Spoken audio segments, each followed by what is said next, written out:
দেখেন আজকে আমরা 9 নম্বর ক্লাসে প্রথমে সমাধান করব বাংলাদেশ ডেভেলপমেন্ট ব্যাংক লিমিটেডের সিনিয়র অফিসার 2017 এর প্রশ্নগুলো। চলেন শুরু করা যাক। 1 নম্বর প্রশ্নে কি বলা হচ্ছে যে if x minus 1/x equal to √3 then x plus 1/x সমান সমান কত? ঠিক আছে, তো দেখেন এখানে আমাদেরকে বলে দিছে যে x minus 1/x সমান সমান হচ্ছে √3। তাহলে এই যে x প্লাস 1/x এটা সমান সমান কত এটা জিজ্ঞাসা করছে। তাহলে আমরা বলতে পারি যে x plus 1/x whole square is equal to x minus 1/x whole square plus 4 into x into 1/x। ঠিক আছে, এখন যদি আমরা ক্যালকুলেশন করি x plus 1/x whole square, এখানে x মাইনাস 1/x এর মান দেওয়াই আছে যে √3 প্লাস হচ্ছে কত 4। তাহলে আমি লিখতে পারি যে x plus 1/x whole square is equal to 3 plus 4, বা আমরা লিখতে পারি এটা সমান সমান কত 7। এখন আমরা লিখতে পারি যে ভাই এই যে x প্লাস 1/x সমান সমান কত, এই যে স্কোয়ারটা এটা রুট হয়ে যাবে √7, তাই না? তার মানে এই যে x প্লাস 1/x এর মান কত বের হয়েছে, √7 বের হয়েছে। এটাই উত্তর। আমার গলায় একটু ঝামেলা, ঠিক আছে, কারণ ক্লাসের প্রেশার এখন একটু বেশি। ঠিক আছে,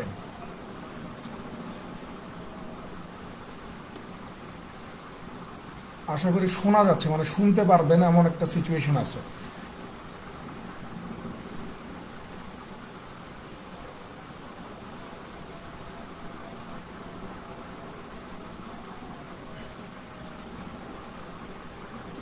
দুই নম্বরে চলে যাই। জাস্ট বেসিক সূত্রের মারপ্যাচ, আর কিছুই না।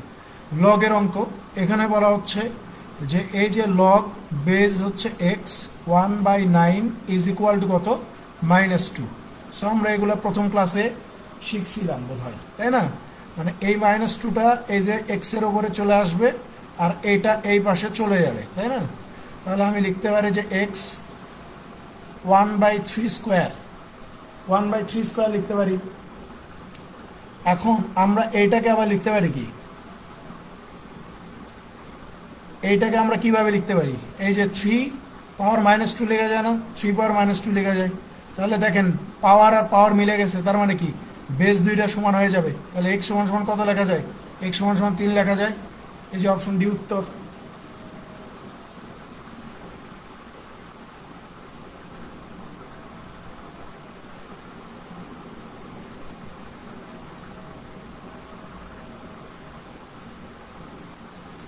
আমরা আর্টস ফ্যাকাল্টি নিয়ে অযথা ভয় করি। আজকে যে আমরা 9 নাম্বার ক্লাস করতেছি, মানে 9টা সালের প্রশ্ন আমরা সলভ করতেছি, আপনি খেয়াল করে দেখেন এই যে ত্রিকোণমিতি নিয়ে এত বাজারে এত হাইপ, কয়টা ত্রিকোণমিতির প্রশ্ন আসছে, আর যেগুলো আসছে সেগুলো কি পারার মতো ছিল না? অবশ্যই, মানে বেসিক সূত্র জানলে সেগুলো পারার মতো ছিল। ঠিক আছে, তারপরে এই যে লগ নিয়ে বিশাল হাইপ, যে ক্লাস 9, 10 পুরো উল্টায় ফেলতে হবে, কিছুই করতে হবে না। বেসিক জিনিসগুলো জানলে যে লগের ম্যাথগুলো আসছে ইজিলি সমাধান হয়ে যাচ্ছে। সো এই বাজারে কিছু মানুষের কারণে জাস্ট একটা অযথা হাইপ ক্রিয়েট হয়েছে এবং এইটার সুযোগ নিচ্ছে কিছু মানুষ। ঠিক আছে, 3 নম্বরে চলে যান। দেখেন এই প্রশ্নটা হচ্ছে একটা ভুল প্রশ্ন। ঠিক আছে, এই প্রশ্নটা সঠিক নয়। এখন এই প্রশ্নটা এই 2017-তে আসছিল, এই প্রশ্নটা সঠিক নয়। এটা পরবর্তীতে আরো বেশ কিছু পরীক্ষায় আসছে, কিন্তু সেখানে হালকা চেঞ্জ ছিল। অর্থাৎ সঠিক কোয়েশ্চেনটা ছিল এরকম যে এই যে এক্স স্কোয়ার বলছে, এখানে এক্স স্কোয়ার না হয়ে এই যে হবে হচ্ছে 2x স্কোয়ার মাইনাস 7x বলা আছে প্লাস ওয়াই স্কোয়ার বলা আছে। এখানে শুধু ওয়াই স্কোয়ার না হয়ে এখানে হওয়ার কথা ছিল হচ্ছে 6y স্কোয়ার। এখন এই রাশিটাকে আমাকে বলতেছে যে ভাগ করে দেন। কি দিয়ে ভাগ করে দিবেন, এই যে x মাইনাস 2y, এই x মাইনাস 2y দিয়ে ভাগ করে দেন। অর্থাৎ এখানে যে প্রশ্নটা দেখতে পাচ্ছেন এটা হচ্ছে একটা ভুল প্রশ্ন, আর সঠিক প্রশ্ন হচ্ছে এইটা। এই যে x স্কোয়ারের আগে 2 বসবে, y স্কোয়ারের আগে 6 বসবে। ঠিক আছে, যদি আমরা এইভাবে সমাধান করার চেষ্টা করি, মানে সঠিকটা ধরে, ঠিক আছে, 7x plus 6y square divided কত এক্স মাইনাস 2y। খেয়াল করে দেখেন 2x স্কোয়ার মাইনাস 3x, ও এখানে 3xy হবে, হ্যাঁ এখানে ওয়াইটা লিখে নিন, যে 3xy মাইনাস 4xy প্লাস হচ্ছে 6y স্কোয়ার, অর্থাৎ এখানে 7xy কে জাস্ট দুইটা ভাগে ভাগ করে নিছি আমরা। এরপরে দেখেন ভাগ করব কি দিয়ে, x মাইনাস 2y দিয়ে। তো খেয়াল করেন আমরা যদি উপরে x কমন নেই তাহলে 2x মাইনাস 3y থাকে, আবার এখানে যদি মাইনাস 2y কমন নেই তাহলে কত থাকবে, 2x মাইনাস 3y পেয়ে যাবেন, তাই না? আর নিচে কত, এই যে x মাইনাস 2y। এখন ক্যালকুলেশন করতে পারবেন খুব ইজিলি, যে ওপরে আছে হচ্ছে আমার 2x minus 3y into x minus 2y, আর নিচেও আছে আমার কত, এই যে x মাইনাস 2y। এটা কেটে যাবে, তাহলে থাকবে কে, ভাগফল কত থাকবে, এই যে 2x মাইনাস 3y থাকবে। এটা হচ্ছে উত্তর, এই যে দেখেন অপশন সি তে দেওয়া আছে।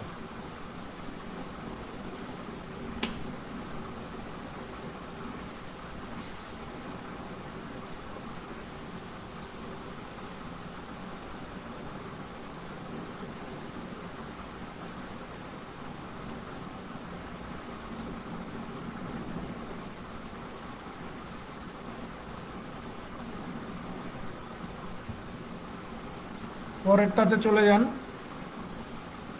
4 নম্বরে বলা হচ্ছে যে in first 1000 natural numbers how many integers exist such that they leave a remainder 4 when divided by 7 and a remainder 9 when divided by 11। এখানে বলা হচ্ছে যে প্রথম 1000 স্বাভাবিক সংখ্যার মধ্যে কতগুলো সংখ্যা আছে যাদেরকে 7 দিয়ে ভাগ করলে 4 অবশিষ্ট থাকবে, এবং 9 দিয়ে, যদি 11 দিয়ে ভাগ করে থাকেন তাহলে 9 অবশিষ্ট থাকবে। 1 থেকে 1000 পর্যন্ত কতগুলো সংখ্যা আছে যাদেরকে 7 দিয়ে ভাগ করে দিলে 4 ভাগশেষ থাকবে, 11 দিয়ে ভাগ করে দিলে 9 ভাগশেষ থাকবে, ঠিক আছে? সো আমরা একটু দেখি যে এরকম কি কি সংখ্যা আছে, আমরা একটু যদি ধারণা নেওয়ার জন্য দেখি, যে যখন আমি 7 দিয়ে ভাগ করে দিচ্ছি তখন প্রথম যে ভাগশেষটা পাবো সেটা হচ্ছে 4, তারপরে যেটা পাবো 7 ঘর করে বাড়তে থাকবে, যেমন 11, তারপরে হচ্ছে আপনার 18, তারপরে 25, তারপরে পেয়ে যাব 32, তারপরে পাবো 39, তারপরে 46, তারপরে 53, তারপরে 60, তারপরে হচ্ছে 67, এইভাবে চলতেই থাকবে 1000 পর্যন্ত, ঠিক আছে? এরপরে বলতেছে যদি 11 দিয়ে ভাগ করি ভাগশেষ থাকবে 9। সো 11 দিয়ে ভাগ করলে ভাগশেষ 9 থাকবে। এমন সংখ্যাগুলো কি কি আছে, আপনি বলবেন যে প্রথম সংখ্যাটাই হচ্ছে 9 নিজে, তারপরে 11 ঘর করে জাস্ট বাড়বে, যেমন 20 একটা আছে, 31 একটা আছে, 42 একটা আছে, 53 একটা আছে, 64 একটা আছে, 75 একটা আছে, তারপরে হচ্ছে 86 একটা আছে, এইরকম করে চলতেই থাকবে 1000 পর্যন্ত। এখন কথা হচ্ছে যে আমরা তো সারাদিন ধরে এই হিসাবটা করব না, আমরা কমন জিনিস খুঁজবো, ঠিক আছে? সো আপনি যদি এখানে খেয়াল করেন, এই যে 7 দ্বারা ভাগ করলে আমার ভাগশেষ 4 থাকতেছে, এমন একটা সংখ্যা কত, 53। আবার 11 দ্বারা ভাগ করলে ভাগশেষ 9 থাকতেছে, এমন একটা সংখ্যাও কি আছে এখানে, 53। তার মানে এই দুইটা সিরিজের মধ্যে 53 একটা কমন সংখ্যা, 53 একটা কমন সংখ্যা। 53 কমন সংখ্যা এই কারণেই বলতেছি যে 53 হচ্ছে ওই সংখ্যাটা যে প্রশ্নে প্রদত্ত দুইটা শর্তই স্যাটিসফাই করে, যে 7 দিয়ে 53কে ভাগ করলে আপনি 4 ভাগশেষ পাবেন, আবার 11 দিয়ে 53কে ভাগ করলে আপনি 9 ভাগশেষ পাবেন। তার মানে এই যে 1 থেকে 1000 পর্যন্ত এই 1000টা স্বাভাবিক সংখ্যার মধ্যে যেই সংখ্যাগুলো আপনার ভাগ করলে 4 অবশিষ্ট এবং 9 অবশিষ্ট থাকবে, এই সংখ্যাগুলোর মধ্যে সবার প্রথম সংখ্যাই হচ্ছে 53। 53-র পরে এরকম আরো কিছু সংখ্যা আছে, সেইগুলো কিভাবে বের করব, কিচ্ছু করা লাগবে না। এই যে আপনার যেই 7 এবং 11 যেই দুইটা ডিভাইজারের কথা বলছে, এই 7 এবং 11 এই দুইটা ডিভাইজারের আপনি কি করবেন, এলসিএম করবেন। তো 7 11-র এলসিএম কত, 77। তার মানে 53 এর পরে ঠিক 77 ঘর পরে আপনি আরেকটা সংখ্যা পাবেন, আবার 77 ঘর পরে আপনি আরেকটা সংখ্যা পাবেন। এখন কথা হচ্ছে যে আমার এত সময় নাই যে আমি সারাদিন ধরে এই হিসাব করব। তো আমরা গত ক্লাসে একটা প্রশ্ন পড়ছিলাম যে 1000কে মানে শুধুমাত্র আপনি 30 দিয়ে ভাগ করতে পারবেন, 16 দিয়ে ভাগ করতে পারবেন না, এরকম কতগুলো সংখ্যা আছে। সো এখানে আমরা সেম কাজটাই করব। এই যে 7, 11 লসাগু হচ্ছে 77। এখন আমরা দেখব যে ভাই এই 1000কে ভাগ দিব আমি কি দিয়ে? 77 দিয়ে। তো 77 দিয়ে ভাগ করলে আমরা এখানে পেয়ে যাব হচ্ছে 23 আর একটা শূন্য। 77 এখানে সর্বোচ্চ 2 বার যাবে, কারণ 3 77 231, 230 ক্রস করে যায়। 77 দোকানে 154, আর ভাগ যাবে না, গেলেও দশমিক আসবে। তাহলে আমি বুঝতেই পাচ্ছি যে ভাই 77 দিয়ে যখন আমি 1000কে ভাগ করতেছি তখন আমি এরকম কয়টা সংখ্যা পাচ্ছি? 12টা সংখ্যা পাচ্ছি। 77 দিয়ে 1000কে ভাগ করলে ভাগফল আসতেছে 12। তার মানে 1 থেকে 1000 পর্যন্ত এই 53 সহ ঠিক আছে আরো 12টা সংখ্যা আছে, যাদেরকে আপনি 7 দিয়ে ভাগ করলে 4 ভাগশেষ থাকবে এবং 11 দিয়ে ভাগ করলে 9 ভাগশেষ থাকবে। তাহলে এইরকম 1 থেকে 1000 পর্যন্ত কয়টা সংখ্যা আছে? আপনি বলবেন যে 53 একটা, তারপরে হচ্ছে এই যে 12টা, তাহলে এই টোটাল কয়টা সংখ্যা? এই যে 13টা সংখ্যা আছে। 13টা সংখ্যা আছে যে এই প্রশ্নের এই দুইটা সত্যই আপনার স্যাটিসফাই করবে। ঠিক আছে, আমি যদি এরকম একটু ম্যানুয়ালি দেখানোর ট্রাই করি, ঠিক আছে, এই যে বলছি যে প্রথম সংখ্যা হচ্ছে 53, তারপরে আপনি যদি চান 53 সাথে মানে 77 ঘর পরে আবার সংখ্যাটা পাবেন, 53 সাথে 77 যোগ করে দিলে আপনি 130 পাবেন। তার মানে হচ্ছে 130 এই সংখ্যাটা। 130 সাথে যদি আরো 77 যোগ করে দেন 207 পাবেন। 207 সাথে যদি আবার 77 যোগ করে দেন 284 পাবেন। 284 সাথে যদি আপনি আবার 77কে যোগ করে দেন তাহলে আপনি 361 পাবেন। অর্থাৎ এইরকম করতে করতে 1000 পর্যন্ত মোট 13টা সংখ্যা পাবেন, যেগুলোকে 7 দিয়ে ভাগ করলে 4 ভাগশেষ থাকবে এবং 11 দিয়ে ভাগ করলে 9 ভাগশেষ থাকবে। ঠিক আছে,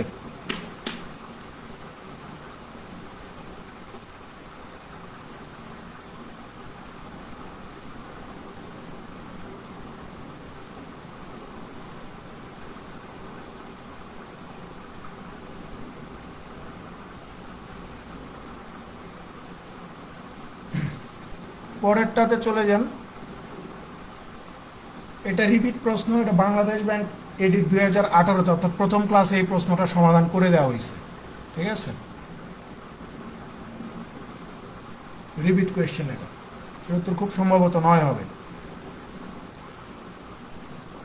6 নম্বরে চলে যান। 6 নম্বরে কি বলতেছে যে the present age of John and Mary are in the ratio of 6:4. 5 years ago, their ages were ratio of 5:3. How old is John now? আমরা বোধহয় শেষের ক্লাসে আমি বলছিলাম যে এই ধরনের ম্যাথগুলো চাইলে আমরা ক্রস প্রোডাক্টে খুব ইজিলি সমাধান করতে পারি। কিরকম? এই যে খেয়াল করেন, এখানে জন এবং ম্যারির বর্তমান বয়সের অনুপাত দেওয়া আছে কত? 6:4। ওকে, লিখলাম। এখন বলতেছে যে 5 বছর আগে, তার মানে এই যে জনের বয়সটাকেও 5 বছর পিছনে নিয়ে গেলাম, ম্যারির বয়সটাকেও 5 বছর পিছনে নিয়ে গেলাম। নিয়ে যাওয়ার পরে এই দুইজনের বয়সের অনুপাত কত হচ্ছে? এই যে 5:3 হচ্ছে। এখন জাস্ট আড়াআড়ি গুণ করে দেন। 6 3 কত হয়ে যায়? 18। 4 5 কত? 20। 20 থেকে 18 বাদ দিলে কত পাওয়া যায়? 2 পাওয়া যায়। Equal to 5 5 25, 3 5 15। 25 থেকে 15 বাদ দিলে কত পাওয়া যাবে? 10 পাওয়া যাবে। তাহলে 1 পার্ট সমান কত হবে? 5 হবে। জিজ্ঞাসা করছে যে জনের বয়স কত, তাহলে জনের বয়স বর্তমানে কত? 6। তাহলে 1 পার্ট যদি 5 হয় তাহলে 6 পার্ট কত হবে? 30 হবে। তার মানে জনের বর্তমান বয়স হচ্ছে 30 বছর।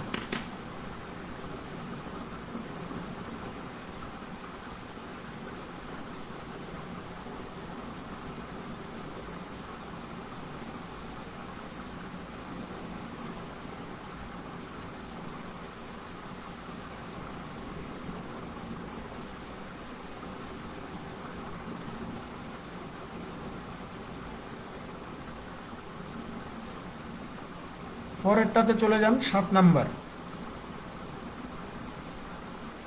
সাথে কি বলতেছে যে consider that w plus x equal to -4, x plus y equal to 25 and y plus w equal to 15, then the average of w x y। দেখেন, একটা জিনিস সবসময় মাথায় রাখবেন, এখানে w x y এর এভারেজ বের করার আগে আমাকে সবার প্রথমে এদের সমষ্টি বের করতে হবে, কারণ এদের যোগফল ব্যতিরেকে এদের গড় কত এটা আমি বের করতে পারবো না।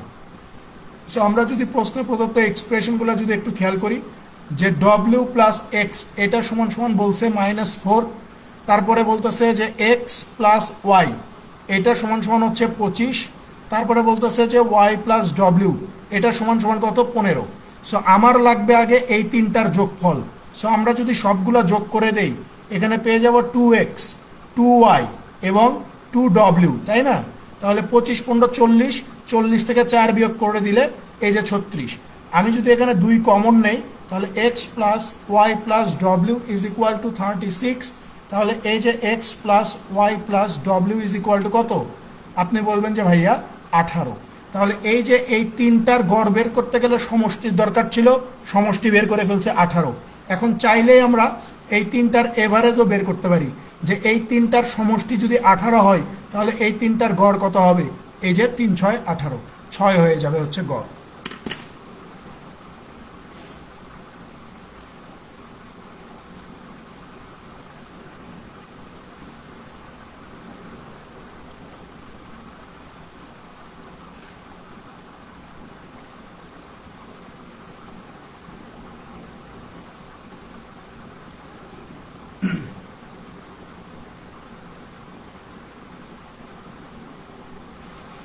পরেরটাতে যান, 8 number. The average of the smallest and largest primes between 60 and 80 বলতেছে যে 60-এর চেয়ে বড় আর 80-র চেয়ে ছোট, ঠিক আছে, এরকম দুইটা সংখ্যার মানে গড়, মানে মৌলিক সংখ্যার গড়। তো 60-এর চেয়ে বড় মৌলিক সংখ্যা একটা আছে 61, আর 80-র চেয়ে ছোট মৌলিক সংখ্যা একটা আছে 79। এই দুইটা সংখ্যার গড় কত এটা বের করতে বলছে। 70 60-এ কত হয়? 130 39 140। 140-কে জাস্ট 2 দিয়ে ভাগ করে দিলেই আমরা পেয়ে যাব যে এই দুইটার গড় কত? 70।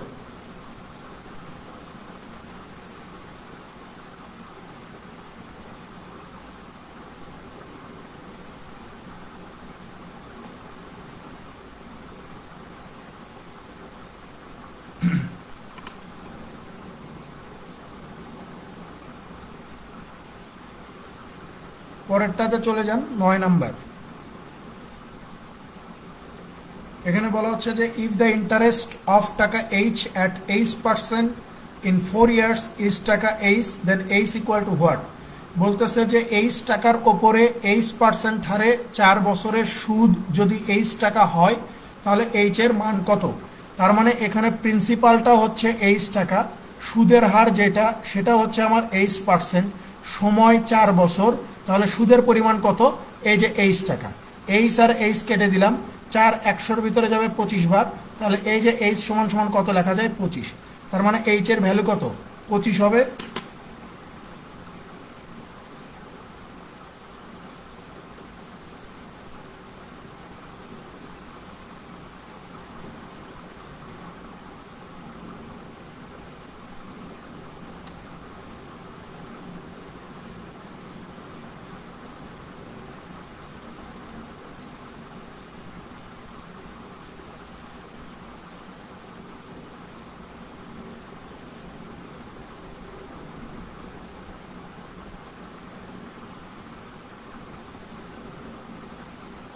পরেরটাতে চলে যাই, 10 নাম্বার। 10-এ বলা হচ্ছে যে how long will it take for an amount of taka 450 to yield taka 81 as interest at 4.5% per annum of simple interest. বলা হচ্ছে যে কত বছরে 450 টাকার ওপরে 4.5% হারে সুদের পরিমাণ 81 টাকা হবে।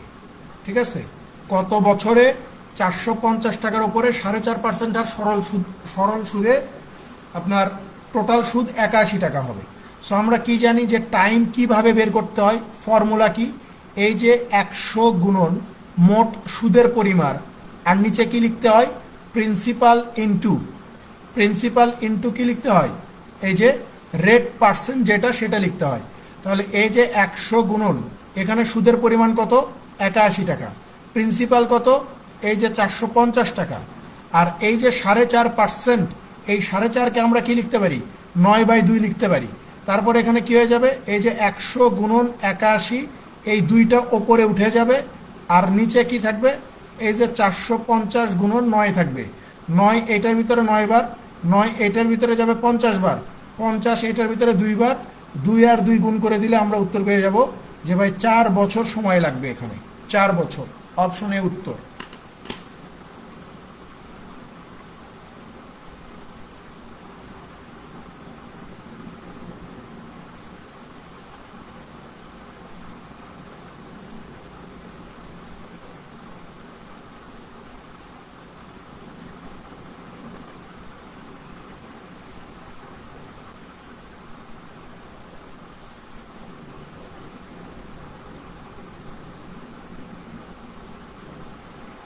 পরেরটাতে চলে যান 11 নাম্বার।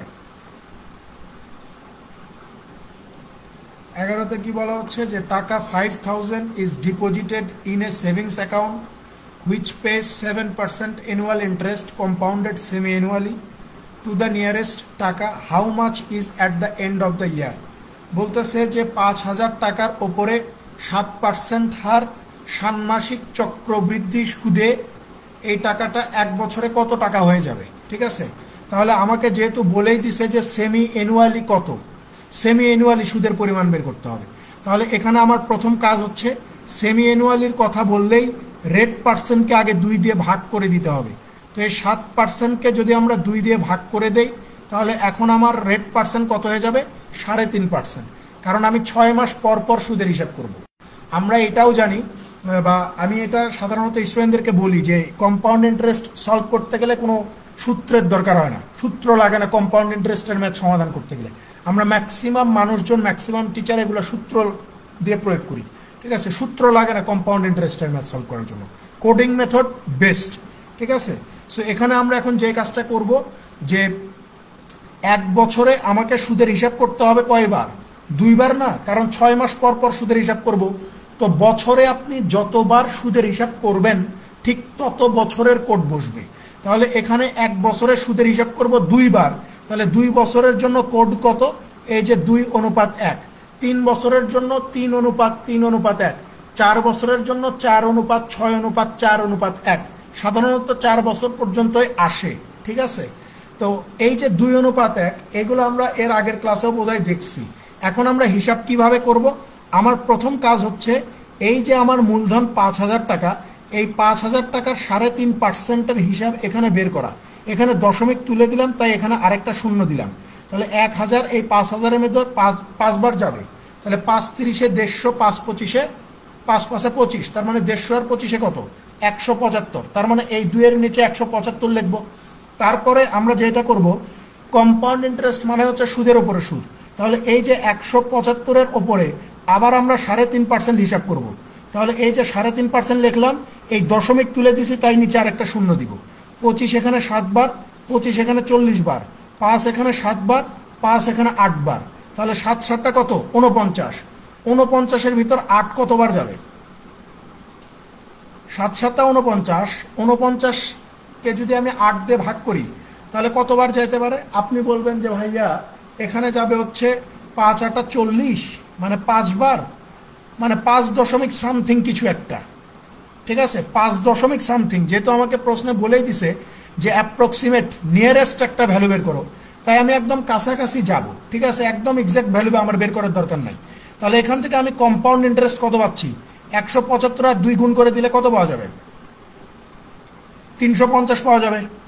350 প্লাস 5 1 5, তার মানে হচ্ছে 355 টাকা হচ্ছে আমার কম্পাউন্ড ইন্টারেস্ট। তাহলে আমাকে বলছে যে 1 বছর শেষে টোটাল কত টাকা পাওয়া যাবে। তাহলে আমার প্রিন্সিপাল হচ্ছে 5000 টাকা, আর এই যে আমার ইন্টারেস্ট পাইছি আমি 355, তার মানে 5355 দশমিক সামথিং। তাহলে দেখেন 5355-র কাছাকাছি একটা অপশনই আছে, সেটা হচ্ছে অপশন বি, যে 5356। তার মানে এটাই উত্তর হবে। ঠিক আছে, কারণ এখানে আমার এত জটিল ক্যালকুলেশন তো এক্সাক্ট ভ্যালু বের করার দরকার নাই, আমি জাস্ট কাছাকাছি যে উত্তর বুঝে নিব যে আমার উত্তর কোনটা হবে। ঠিক আছে, এখানে উত্তর হচ্ছে 5356 টাকা।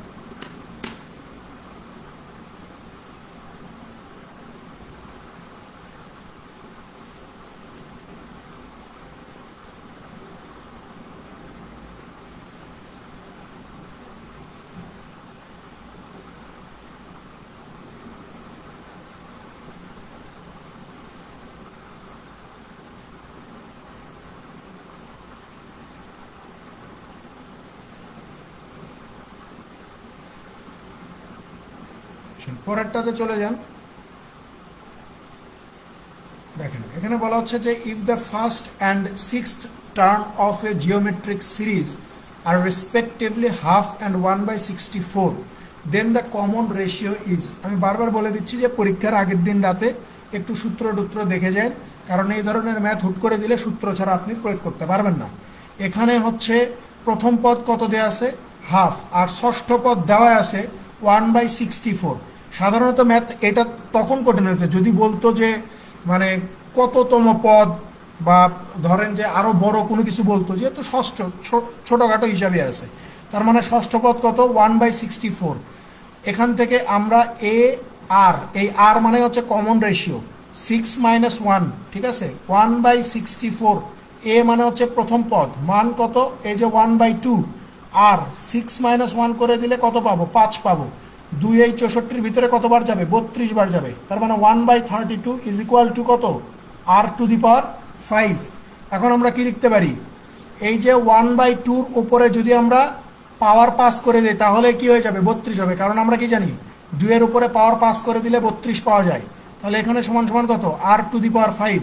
দেখেন পাওয়ার দুইটা মিলে গেছে, তার মানে কমন রেশিও কত হবে, বেস বেস সমান, তার মানে r সমান সমান হাফ। তার মানে এই 6টা যে মানে সংখ্যা আছে, এই 6টা সংখ্যার কমন যে রেশিওটা সেটা হচ্ছে হাফ হবে।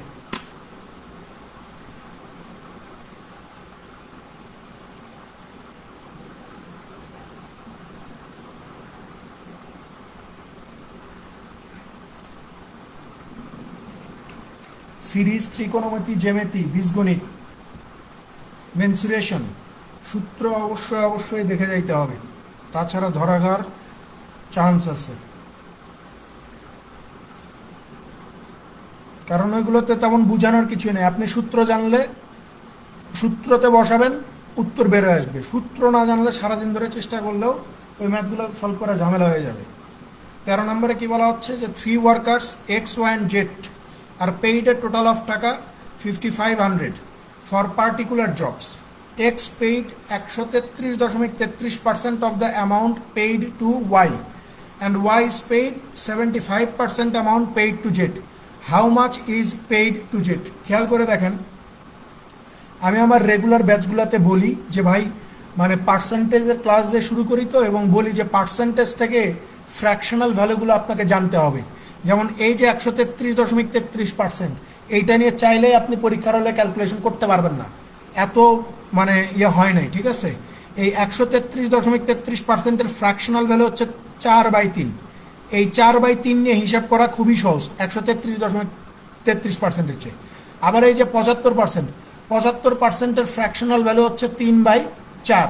তো এখানে কি কি বলা হচ্ছে, প্রথমে এক্স এর সাথে ওয়াই এর একটা তুলনা করা হচ্ছে। বলা হচ্ছে যে ওয়াই যত টাকা পাবে এক্স পাবে তার 133.33% বেশি টাকা। তার মানে 3 এবং 4 এর মধ্যে যেটা বড় সেটা হচ্ছে এক্স এর টাকার পরিমাণ, আর যেটা ছোট সেটা হচ্ছে ওয়াই এর টাকার পরিমাণ। তারপরে ওয়াই এবং জেড এর কথা বলা হচ্ছে,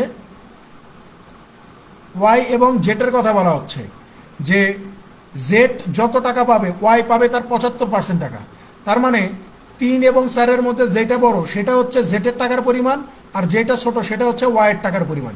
সেখান থেকে চাইলে আমরা বের করতে পারি যে এক্স ওয়াই জেড সমান সমান কত, এই যে 4:3:4। প্রশ্নে বলতেছে যে এক্স ওয়াই এবং জেড এই তিনজন মিলে কত টাকা পাবে, 5500 টাকা পাবে। এখানে তিনজন মিলে কত টাকা পাচ্ছে, 4, 7, 4 11। তার মানে এই যে 11, এই 11 সমান সমান যদি 5500 হয় তাহলে 1 সমান সমান কত, এই যে 500। জিজ্ঞাসা করছে যে জেড কত টাকা পাবে, তার মানে এই 4 এর মানটা কত, তাহলে এই 4 সমান সমান কত হবে, 4 500, এই যে 2000 টাকা হয়ে যাবে। অপশন ডি উত্তর, যে জেড এখান থেকে 2000 টাকা পাবে।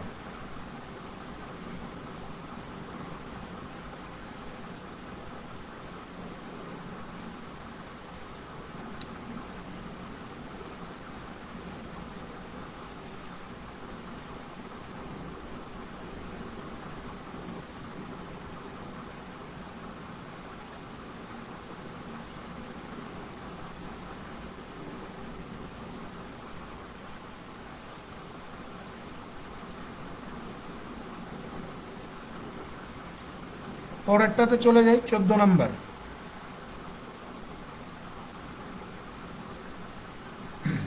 A cricket team has won 40 games out of 60 played. It has 30 more games to play. How many of these must the team win to make record 70% win for them? বলতেছে যে একটা cricket team 60টা match খেলে তার মধ্যে 40টা খেলায় জয়লাভ করে, এখন আরো 30টা খেলা বাকি আছে। প্রশ্ন জিজ্ঞাসা করছে যে যদি 70% ম্যাচে জয়লাভ করতে চায়, মানে সব মিলায় যদি 70% ম্যাচে তারা জয়লাভ করতে চায়, তাহলে তাকে আরো কতগুলো খেলায় জয়লাভ করতে হবে। তাহলে টোটাল ম্যাচ কয়টা? এখানে 60টা, আরো 30টা বাকি আছে, তার মানে টোটাল ম্যাচ হচ্ছে 60 30 90। এই 90 এর 70% কত এটা বের করতে হবে। এই 90 এর 70% কত? ঠিক আছে, খেয়াল করে দেখেন, এখানে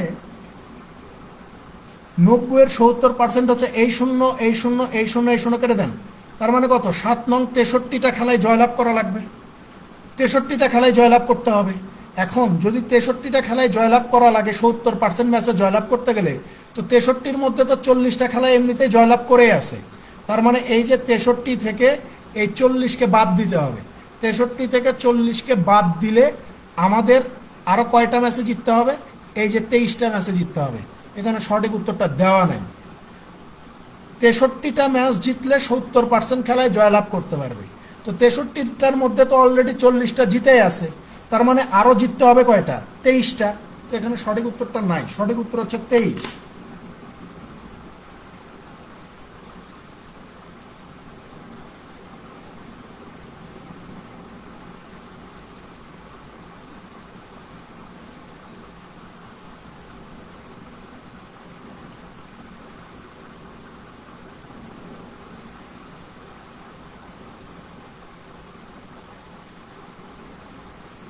পনেরোতে চলে যান।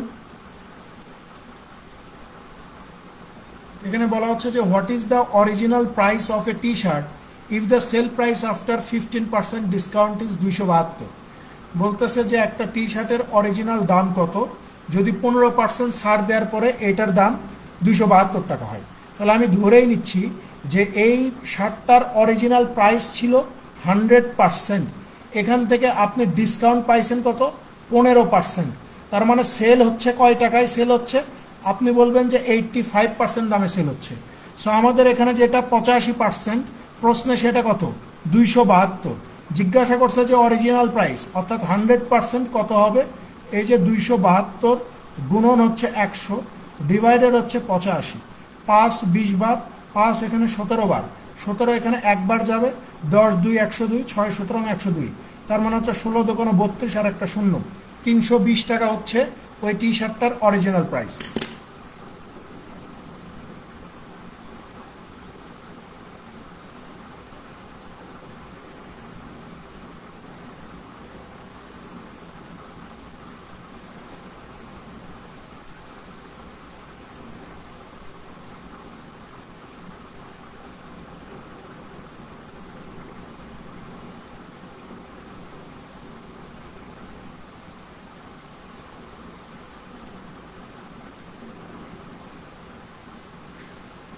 পরেরটাতে চলে যান, 16 নম্বর। 16তে বলা হচ্ছে যে if 5% more is gained by selling an article for টাকা 350 then by selling it for টাকা 340 the cost of the article is। বলতেছে যে একটা জিনিস 340 টাকার পরিবর্তে যদি 350 টাকায় বিক্রি করে দেওয়া হয় তাহলে 5% মুনাফা বেশি হয়। তাহলে জিনিসটার কস্ট প্রাইস কত এটা জিজ্ঞাসা করছে। তার মানে 340-এর জায়গায় যদি 350 অর্থাৎ 10 টাকা বেশি বিক্রি করে দেন তাহলে 5% বেশি লাভ করতে পারবেন। তাহলে আমি বলতেই পারি যেখানে এই যে 5%-এর ভ্যালুটাই কত? এই যে 10 টাকা। তো জিজ্ঞাসা করছে যে জিনিসটার কস্ট প্রাইস কত। সো কস্ট প্রাইস অলওয়েজ কত? 100%। তাহলে 5%-এর মান যদি 10 হয় তাহলে 100%-এর মান কত হবে? এই যে 10 গুণন হচ্ছে 100 ডিভাইডেড হচ্ছে 5, 5 দুগুণ 10, 2 অ্যাকশন কত হয়ে যায়? 200 টাকা হয়ে যায়। সি উত্তর।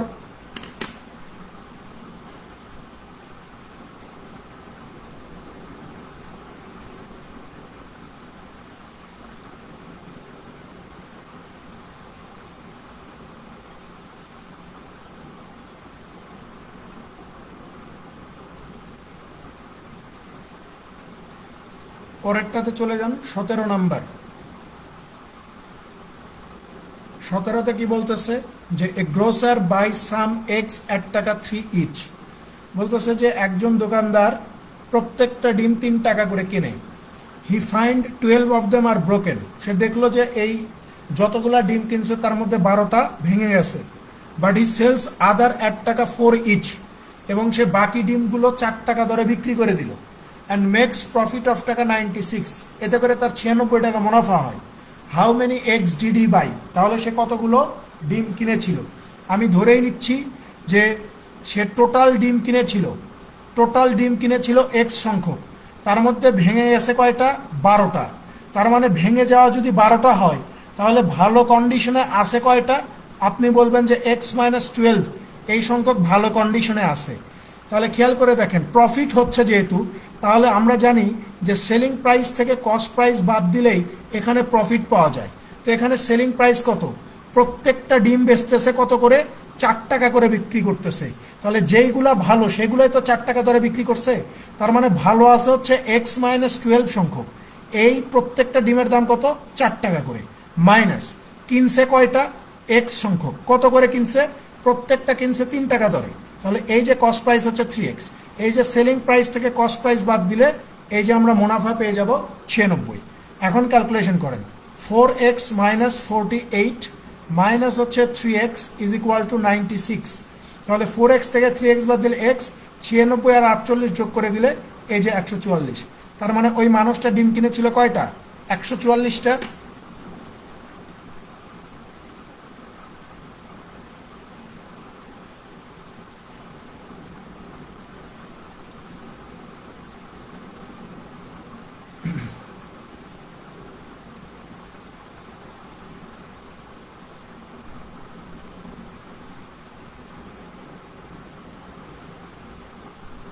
পরেরটাতে চলে যান 18। Repeat question. এটা বাংলাদেশ প্রথম ক্লাসে এটা সমাধান করা হয়েছে। রিপিট কোয়েশ্চেন 19 নম্বরের রিপিট কোয়েশ্চেন। এটা বোধহয় গত ক্লাসে আমরা সলভ করছি।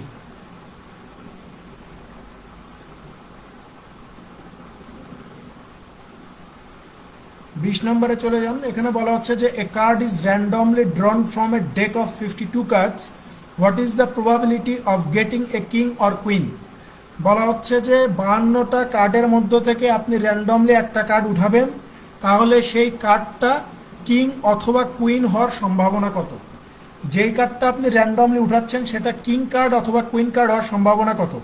52টা কার্ডের মধ্যে 4টা কার্ড হচ্ছে কিং কার্ড, আর এই যে কুইন কার্ড কয়টা? কুইন কার্ডও হচ্ছে কয়টা? 4টা। আমরা প্রবাবিলিটি মানে কি জানি? প্রবাবিলিটি মানে হচ্ছে favourable outcome divided total outcome. সেখানে টোটাল আউটকাম মানে হচ্ছে 52টা কার্ডের মধ্যে থেকে আপনি একটা কার্ড উঠাবেন, তার মানে টোটাল আউটকাম 52। এই যে প্রবাবিলিটিতে অর থাকলে সম্পর্ক কি হয়? যোগ হয়ে যায়, ঠিক আছে? আর এন্ড থাকলে গুণ হয়। তো বলতেছে যে এই একটা কার্ড হয় কিং হবে অথবা কুইন হবে। তো কিং কার্ডের সংখ্যা কত? 4। অথবা যেহেতু বলছে তার মানে যোগ, কুইন কার্ডের সংখ্যা কত? 4। তাহলে কত হচ্ছে ফেভারেবল আউটকাম? 8 ডিভাইডেড কত? 52। 4 দিয়ে ভাগ করে দিলে 4 দুগুণ 8, 4 দিয়ে ভাগ করে দিলে 4 তেরং 52। তার মানে একটা কিং অথবা একটা কুইন ওঠার যে সম্ভাবনা সেটা হচ্ছে 2/13। অপশন বি উত্তর।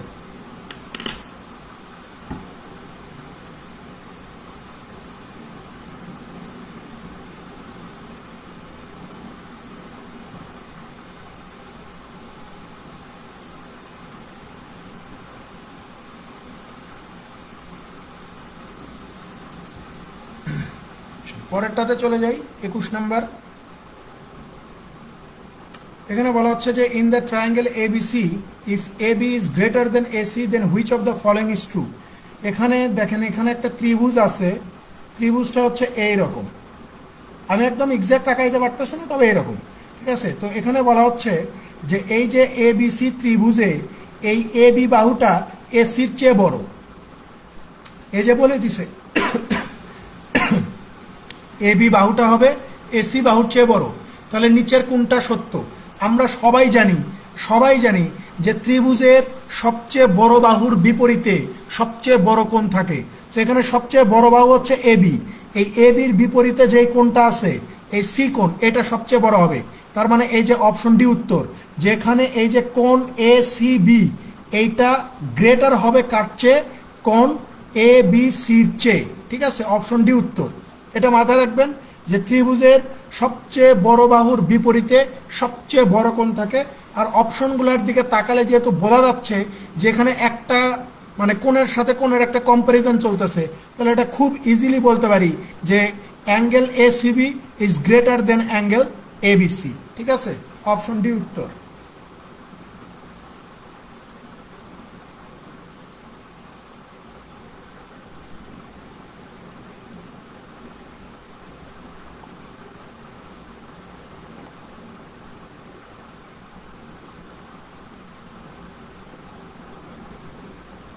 পরেরটাতে চলে যান 22 নম্বর।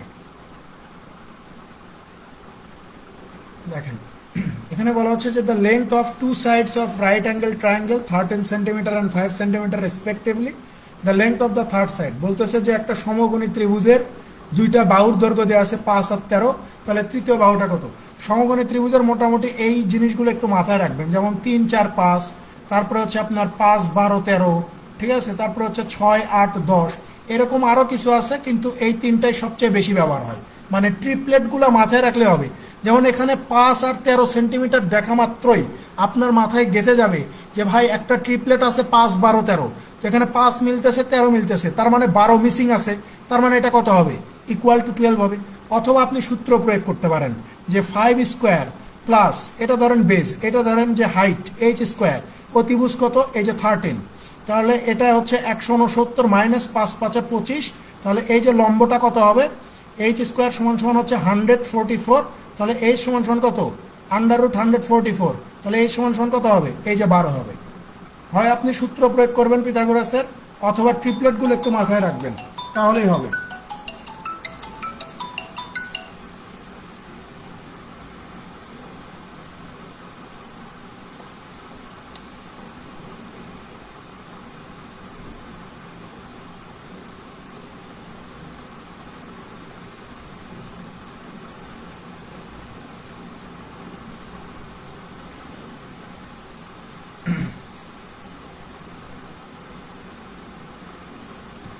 পরে চলে যান, পরেরটাতে চলে যাই আমরা 23 নাম্বার। 23 কি বলতেছে যে the diagonal of a rectangle is under root 41 centimetre and its area is 20 square centimetre. What is the perimeter of the triangle? দেখেন এখানে বলতেছে যে একটা আয়তক্ষেত্রের কর্ণ দেওয়া আছে কত? রুট 41, আর ক্ষেত্রফল কত? 20 বর্গ সেন্টিমিটার। আমাকে জিজ্ঞাসা করছে যে ওই আয়তক্ষেত্রের পরিসীমা কত, এইটা বের করেন। খেয়াল করেন আয়তক্ষেত্রের যেই এরিয়া সমান সমান দেওয়া আছে 20, আয়তক্ষেত্রের এরিয়া মানে কত? দৈর্ঘ্য গুণন প্রস্থ ইজ ইকুয়াল টু 20। তাহলে আমরা যদি দৈর্ঘ্যটাকে 5 ধরি আর প্রস্থটাকে 4 ধরি, তাইলেই তো আমরা 20 পেয়ে যাই, কারণ সংখ্যাটা তো খুব ইজি ভাই। এখানে আহামরি কোনো রকেট সায়েন্সের কোনো কিছু দেয় না যে আমি এটা মিলাইতে পারবো না, 20 মিলাইতে পারবো না। আপনি সর্বোচ্চ এটা করতে পারেন যে 20 গুণন 1, তারপর হচ্ছে 10 গুণন 2, তারপর আপনি যেটা করতে পারেন যে 5 গুণন 4। তো 5 গুণন 4-এ যখন আসবেন তখন আপনার মিলে যাবে মোটামুটি, ঠিক আছে। কারণ এখানে আরেকটা শর্ত দেওয়া আছে যে কর্ণ হচ্ছে 41। তো আমরা জানি যে আয়তক্ষেত্রের যে কর্ণ সেটা হচ্ছে এই যে দৈর্ঘ্য স্কোয়ার যোগ প্রস্থ স্কোয়ার হয়, ঠিক আছে, দৈর্ঘ্য স্কোয়ার যোগ প্রস্থ স্কোয়ার। তাহলে আমরা যদি দৈর্ঘ্যটাকে যদি 20 ধরে নেই, তাহলে তো 20-এর উপর স্কোয়ার করলে তো সেটা 400 হয়ে যায়, 10-এর উপর স্কোয়ার করলে সেটা 100 হয়ে যাবে, মানে অনেক বেশি হয়ে যায়। কিন্তু আমরা যদি এই যে 5-কে যদি আমরা দৈর্ঘ্য ধরি, তাহলে 5-এর উপর স্কোয়ার করলাম, আর প্রস্থটাকে যদি আমরা 4 ধরি, তাহলে 4-এর উপর স্কোয়ার করলাম, তাহলে এখানে কত হচ্ছে? 25 প্লাস হচ্ছে 16, 25 আর 16 যোগ করে দিলে কত পাওয়া যায়? এই যে 41। তো প্রশ্নেও তো আমাকে বলতেছে যে ওই আয়তক্ষেত্রের যে ডায়াগোনাল বা কর্ণ সেটা হচ্ছে আন্ডার রুট 41। তার মানে এখান থেকে আমি শিওর হয়ে গেলাম যে আমার লেন্থ হচ্ছে 5, আমার যে ব্রিজ সেটা কত? 4। আমাকে বলছে যে পরিসীমা কত, তো পরিসীমা বের করা খুব সহজ কাজ। আয়তক্ষেত্রের পরিসীমা কি? 2 ইন্টু দৈর্ঘ্য যোগ প্রস্থ। তাহলে এই যে 2 ইন্টু এই যে দৈর্ঘ্য 5 প্রস্থ 4, 5 4-এ 9, 9 দুগুণে কত হয়ে যাবে? এই যে 18 হয়ে যাবে। অপশন ডি উত্তর।